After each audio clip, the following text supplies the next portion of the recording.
indodakazi le engiyithanda ngendlela emangalisayo master. Qhubeka ngokufunda kuze. Emihleni yakhe izwe lazola iminyaka eyishumi. Emhlani ke yokubusa kaAsa izwe lazola iminyaka engapazalwana. Ukuzola yikuthula izwe labanokuthula iminyaka eyishumi. Sozwa ukuthi imthula le wenzeni ngoba akufanele kuthule kwenzanga lutho. Qhubeka. U-Asa wenza okuhle nokulungile emehlweni kaJehova uNkulunkulu wakhe. Okokuqala into ayenza wenza okulungile nokuhle emehlweni kaJehova uNkulunkulu wakhe. Ayibonge Nkosi. Amen.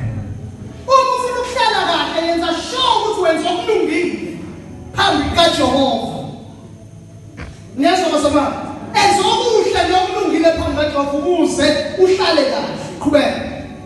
Wasusa ama-altare Ayisuka bana. abezizwe nezindawo eziphakemeyo.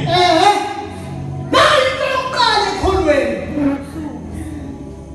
Usufuna ukubusa nje, usufuna ukuphatha nje, usufuna ukuhola nje, usufuna ukushumayela. Uwasusile inama-altare